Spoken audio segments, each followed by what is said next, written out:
శ్రీ విఘ్నేశ్వరాయ నమః. సంకష్టహర చతుర్థి గురించి మనం తెలుసుకుందాం. సూర్యోదయం చూడండి ఎంత చక్కగా ఉందో. మనసుకి నచ్చి ఈ చిన్న క్లిప్ను మీకు యాడ్ చేస్తున్నాను, చూసి ఆదరిస్తారని. అలాగే మనం సంకష్టహర చతుర్థి గురించి వివరంగా తెలుసుకుందామండి. ఈ రోజున విఘ్నాలను తొలగించే దేవుడు విఘ్నేశ్వరుడు.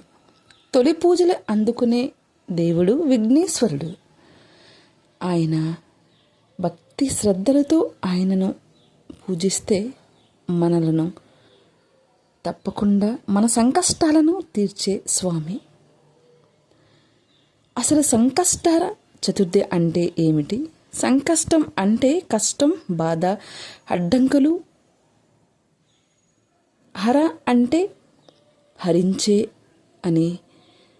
అత్యంత పవిత్రమైన రోజు సంకష్టహర చతుర్థి అంటే. ప్రతి నెల పౌర్ణమికి తర్వాత వచ్చే కృష్ణపక్ష చతుర్థి రోజున ఈ వ్రతాన్ని ఆచరించుకుంటాం మనం. ఈ రోజున వినాయకుడిని పూజించడం వల్ల జీవితంలో ఉన్న సమస్యలు తగ్గుతాయని పురాణాలు చెబుతున్నాయండి మనకి. అలాగే వ్రతం యొక్క మహిమ గురించి కూడా తెలుసుకుందాం. పురాణాల ప్రకారం ఒకసారి దేవతలు అనేక కష్టాల్లో చిక్కుకున్నప్పుడు శ్రీ గణపతిని ప్రార్థించారు. అప్పుడు వినాయకుడు వారి అడ్డంకులను తొలగించి విజయాన్ని ప్రసాదించాడు. అప్పటి నుండి సంకష్టహర చతుర్థి రోజున గణపతిని పూజించే వారికి ప్రత్యేక అనుగ్రహం లభిస్తుందని భక్తుల విశ్వాసం. ఈ వ్రతం చేయడం వల్ల కలిగే తీరే కోరికలను మనం ఒక్కసారి తెలుసుకుందాం. కుటుంబ సమస్యలనేవి తగ్గుతాయండి. ఆర్థిక ఇబ్బందులనేవి తొలగుతాయి. అలాగే ఉద్యోగ వ్యాపారాల్లో పురోగతి అనేది చాలా ఉంటుంది. విద్యార్థులకు చదువులో మంచి ఫలితాలు వస్తాయి.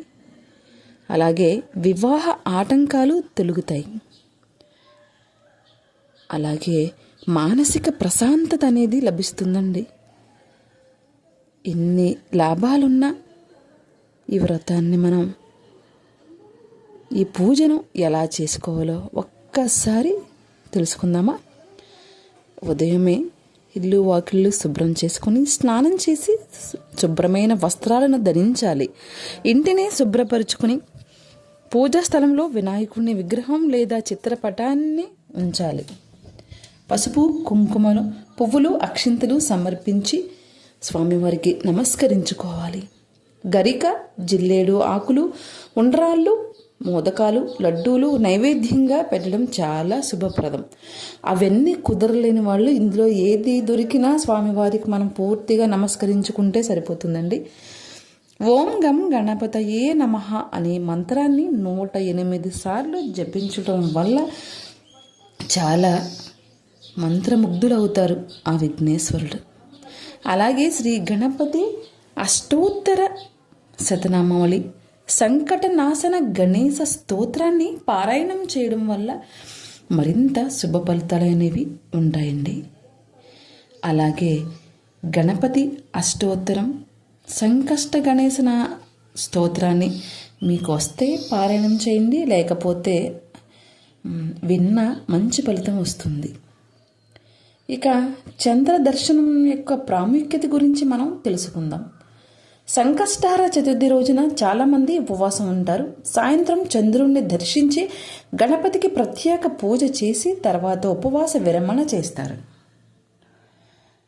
చంద్ర దర్శనం చేసిన తర్వాత గణపతిని ప్రార్థిస్తూ ఇలా చెప్పాలి: విఘ్నాలను తొలగించే సుఖశాంతులు ప్రసాదించు గణనాథ, మమ్మల్ని ఎల్లప్పుడూ కాపాడు. ప్రత్యేక పరిహారం గురించి మనం తెలుసుకుందాం. సంకష్టహర చతుర్థి రోజున, ఈ రోజున గణపతికి 21 గరిక పరకలు సమర్పించి 21 సార్లు ఓం గం గణపతయే నమః అని జపిస్తే మన కష్టాలు తగ్గుతాయని భక్తుల పూర్తి నమ్మకం. అలాగే పేదలకు అన్నదానం చేయడం, దేవాలయాల్లో కొబ్బరికాయ కొట్టడం, గణపతికి మోదకాలను సమర్పించడం చాలా శుభప్రదం. అందరూ ఈ వ్రతాన్ని మనస్ఫూర్తిగా చేసుకుని ఆచరించుకుంటారని ఆశిస్తూ, అలాగే మీ ఇంట్లో ఏ సమస్య అయినా, వివాహం గురించి, ఉద్యోగ ప్రయత్నాల గురించి, మీకున్న అనారోగ్య సమస్యల గురించి అయినా సరే, ఏ సమస్య ఉన్నా, ఏ కష్టం ఉన్నా మీరు స్వామివారికి ప్రతి నెల వస్తుంది కదండి మనకి, నేను 5 సంకష్టాలను వ్రతం ఆచరిస్తాను స్వామి అని మొక్కుకోండి, 7 అని మొక్కుకోండి, 9 లేక 11 లేక 21 మీకు సాగినంతలో స్వామివారికి మొక్కుకుని ఆచరించుకొని పూజ చేసుకుంటే చాలా చాలా విశేషమైన ఫలితాలు పొంది మీ సంకష్టాలను తొలుగుతాయి, మీ కోరికలు తీరుతాయని నమ్మకం నాకైతే చాలా ఉందండి. అలాగే మీకు ఈ పూజ గురించి ఏ డౌట్ ఉన్నా సరే కామెంట్ రూపంలో తెలిపితే మీకు నేను ఆన్సర్ చేయగలను. నాకు తెలిసినంతలో మీకు వివరంగా చెప్పగలుగుతానండి.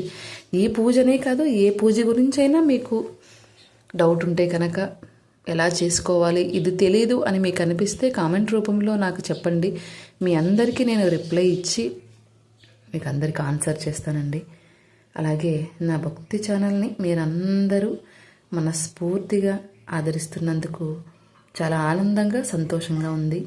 అలాగే లాంగ్ వీడియోలను కూడా చూసి ఆదరించాలని, నా ఛానల్లో ముందుకు వెళ్తున్నందుకు మీరందరూ చేసే ప్రయత్నం నాకు చాలా సంతోషాన్ని ఇస్తుందండి. ఇలాంటి మంచి వీడియోలు మీ అందరికీ కావాలనుకుంటే కనుక నా ఛానల్ని సబ్స్క్రైబ్ చేసి ముందుకు తీసుకెళ్ళండి.